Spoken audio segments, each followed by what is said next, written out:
Have you ever woken up in the middle of the night, feeling that strange sense of disorientation? That moment where you're not quite sure if you're still dreaming or if your eyes are actually open? That's where our story begins. It was a Tuesday, or maybe a Wednesday. The days had started to blur together, a monotonous cycle of work, eat, sleep, repeat. I live alone in a small apartment on the third floor of an old building. It's nothing fancy, just a bedroom, a living room that doubles as my office, a tiny kitchen, and a bathroom. The walls are thin, the floors creak, and the radiator hisses like a snake in the winter. But it's mine. It's my sanctuary. That night, I went to bed around 11, exhausted from a long day staring at spreadsheets. The city outside was unusually quiet, muffled by a thick blanket of fog that had rolled in from the river. I remember pulling the covers up to my chin, the familiar weight of comfort, and drifting off almost instantly. The first thing I noticed when I woke up was the cold, bone-deep chill had settled in the room, the kind that makes your teeth ache. My digital clock glowed a menacing red, 3:07 a.m., the witching hour. I shivered, pulling the blanket tighter, but the cold wasn't just in the air. It was a feeling, a presence. My heart began to thud against my ribs, a slow, heavy drumbeat. I lay perfectly still, straining my ears. The usual city sounds were absent, no distant sirens, no rumbling of late-night traffic, just a profound, suffocating silence. And then I heard it. It was faint at first, so faint I thought I was imagining it. A soft, rhythmic sound. Inhale, exhale. It was deep and ragged, like someone struggling to catch their breath after a long run. And it was close. So close. My blood turned to ice. I live alone. I've lived alone for 5 years. There was no one else supposed to be in this apartment. There was no one else supposed to be in this bed.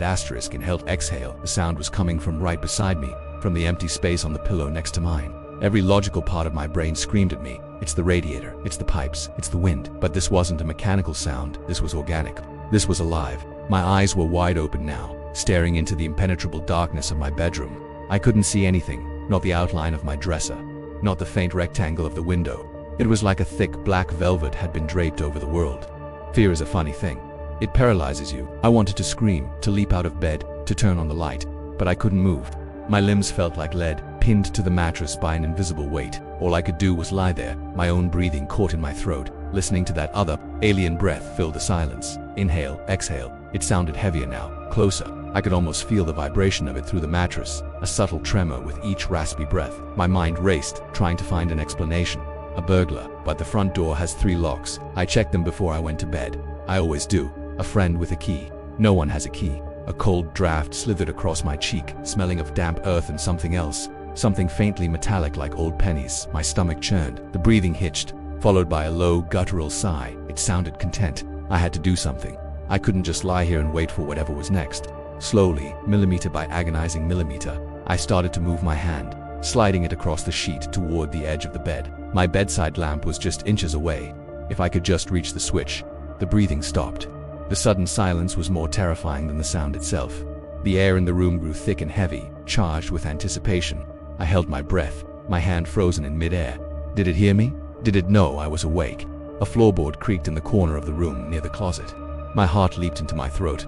It wasn't in the bed anymore. It was moving. I squeezed my eyes shut, a pathetic, childish attempt to make it all disappear.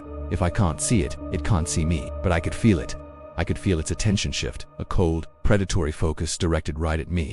Another creak, this time closer to the foot of the bed. It was circling. My mind flashed with horrible images, faceless shapes looming in the dark. I thought about the news reports, the stories you hear about home invasions, the ones you always think will never happen to you. The weight on the mattress shifted again, this time at the very edge, by my feet.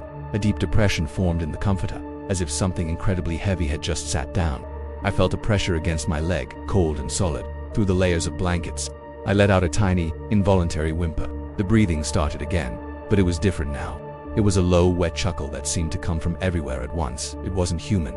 No human could make a sound like that. It was the sound of ancient hunger, of a nightmare given form.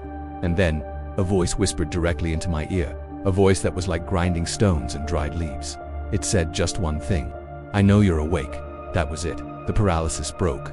A primal scream tore from my lungs as I threw myself out of the bed, scrambling on all fours toward the door. I didn't look back. I couldn't. I slammed into the hallway wall, fumbled for the light switch, and flooded the small space with blinding, beautiful light. I spun around, my back pressed against the wall, heart hammering, ready to face the monster from my bed. But there was nothing there. The bedroom was empty. The bed was undisturbed, the pillow next to mine perfectly smooth. The window was locked, the closet door shut. It was just my room, exactly as I had left it. Was it a dream, a night terror? My mind, desperate for a rational explanation, latched onto the idea. It had to be just a vivid, terrifying nightmare brought on by stress and exhaustion. I stood there for a long time, shaking, my breath coming in ragged gasps. I checked every lock, looked in every closet, under the bed, nothing. The apartment was secure. I was alone. Eventually, the adrenaline faded, leaving me hollowed out and exhausted. I couldn't bring myself to get back in that bed.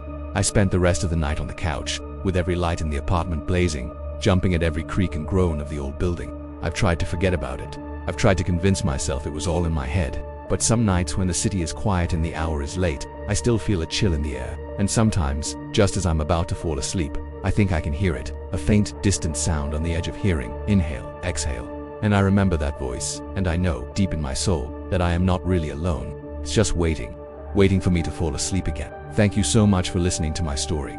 If you've ever had an experience you can't explain, I'd love to hear about it in the comments below. Don't forget to like this video and subscribe for more tales from the dark. Stay safe and always check your locks.